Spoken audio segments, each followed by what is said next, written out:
human beings, this is the last paragraph now, human beings can dissimulate this ignorance, but that is not enough.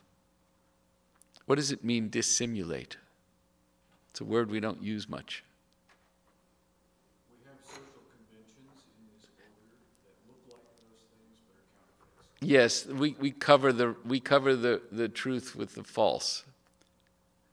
We can be very well-mannered and underneath it be a raging lunatic, where all of this is just gone.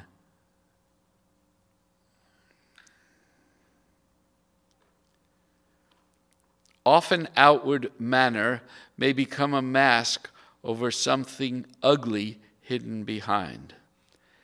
There is only one thing that can free the ego from this ignorance, and that is the love of God.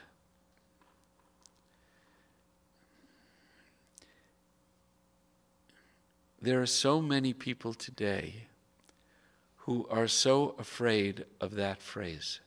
Forget about politics, forget about what's going on in the world. It is the ego's repugnance of power, and the ultimate power is the divine power. And so we have created a God that's not God at all, because it allows us to keep our ego fed. So we've created a God that's better if that God agrees with my belief. And if that God doesn't agree with my belief, it's obviously not God. But to love God is to really love the works of God. You don't treat children the way you treat adults. Children are children, adults are adults. And there are many childlike egos. Actually, children are better, but there are many childlike egos in the world today. We need to recognize that, who have no love of God. And so their ego is not being transformed. They have a lot of words,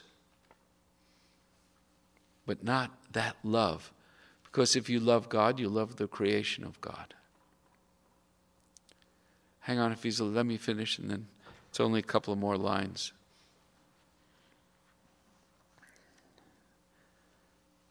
And that is the love of God, the contemplation of God, and the knowledge of God. That's the way to overcome the ego. There are specific things, but the love of God, the knowledge of God, and the contemplation of God.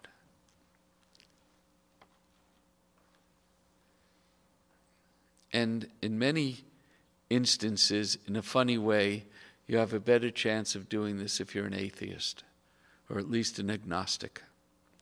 Because then your concept of God doesn't get in the way. And you can love people. And you can know people, and you can contemplate people. Always it leads to an awareness of God. The words might not be there. Call it what you will. Love of God comes from belief in God. Belief is the first thing necessary, but belief needs support. It can be kept up by the belief of others around one, or by learning or study which will strengthen it.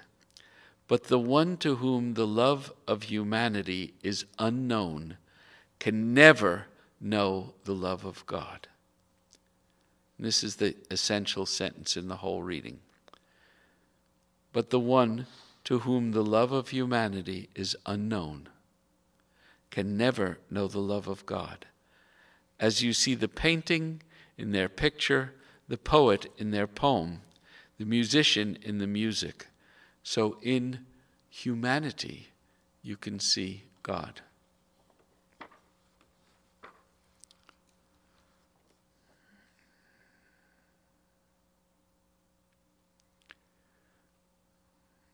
So now take a look at your own individual life, our own individual life.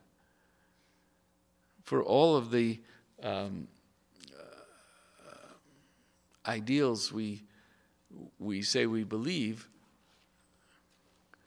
do we really have that love of humanity? You know, do we like people?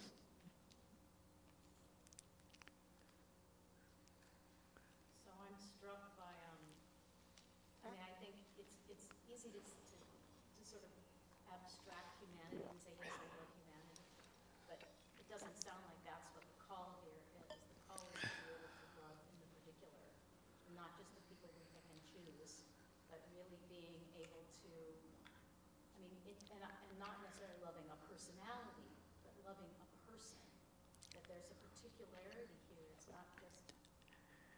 You know, there was this guy, and he came and said, "A new commandment that I give you, that you love one another as I have loved you." One another. He didn't say love the multitude. Love each other. There's nothing new under the sun.